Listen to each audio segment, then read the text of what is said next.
What's up, my people? My name is Mimi. This is a dash of colors. In Igbo language, I would have asked Kedu, and this means how are you? It's been a while, but today let's talk about anxiety, the fear of the unknown. The weeks preceding September, which was basically August, and a few weeks in July, I struggled with anxiety. I was so worked up and worried about the outcome for the new term that would begin. That's the one that just started this week. Now, there was all these thoughts in my head about people leaving school, going to another school, and all of that. I was literally afraid of losing the numbers that I was trying to gather. And this fear held me so much that I had random panic attacks. So let's talk about anxiety. What exactly is anxiety? Welcome back, my lovely listeners, to another episode of A Dash of Colors. Today's podcast, we're diving into the meaning of anxiety and why it is often fueled by the fear of the unknown. Anxiety is something most of us have experienced at some point in our lives. It's that nagging feeling, that restless unease that can keep us at night awake. And sometimes it seems to stem from nowhere, or so we think most times. Today we're going to unravel the mystery behind anxiety and why the fear of the unknown is often tied around anxiety. First off, let's talk about the function of our brain. Our brains are incredible and they work like a prediction machines. They thrive on routines, familiarity, and productivity. Now, it is a survival instinct that dates back to our ancestors who needed to anticipate threats in their environment. So when we are faced with certain level of anxiety, our brain's alarm starts ringing. But here's a twist. In our modern world, uncertainty is all around us. And this natural response to the unknown can sometimes go into overdrive, leading to anxiety. The more we try to control the uncontrollable, the more anxious we become. Imagine trying to control people from leaving the school.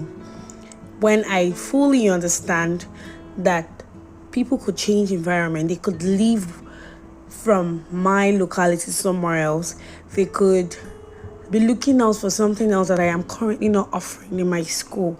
And then having all of those thoughts keep me for weeks into resumption was something that I almost felt like I had no control over. So how can we cope with anxiety? And one thing that I believe is always accept that it's there. Don't pretend like it's not there. Sometimes those feelings are going to be drowning. They'll seem a little bit too much. You need to acknowledge that you are afraid of this. So you have to embrace uncertainty rather than trying to fight it. Accept that you can't control everything, and that's okay. And you focus on what you can control instead. I can't control people leaving my school, but I can work on the certain areas in my school that could attract more people. And that was the resolve I had a few weeks into the time after dealing with anxiety and all those emotions the previous week. Now, another powerful tool in anxiety fighting toolkit is being mindful of your environment.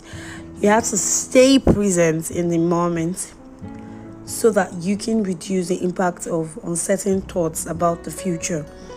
Now, mindfulness helps us to ground ourselves in the here and the now. You have to remember that seeking support is a sign of strength and not weakness. So you have to reach out to people. Don't hesitate to reach out to your friends, your family, or a mental health professional if you feel anxiety is becoming overwhelming. Now, as we wrap up today's episode, we need to reflect on the profound connection between anxiety and the fear of the unknown. It's a natural response deeply rooted in our biology, but understanding it can help us control our anxious thoughts and lead happier and more fulfilled lives. So, it's okay to feel like you don't have everything wrapped around your finger. Nobody does. And it's okay if the future might seem a little bit uncertain. It's perfect if you don't have the answers to everything. Just remember to stay in the present, stay in the now, so that you can look at the things that you can control and not feelings of things that could happen and things that you may not be able to control. So, I hope today's episode helped. I felt like I really needed to share this because it was a struggle that I had for about 4 to 5 weeks before school resumption. And now that school has resumed, I feel a lot okay. Yes, I lost a few pupils to changes. They moved to different schools and all of that. But I don't feel like it's my fault. And I feel like I did my best. Really, I feel like we offered what we could offer with the capacity that we currently operate in. So if someone feels that what we offer is something that they do not want anymore, I can't control that.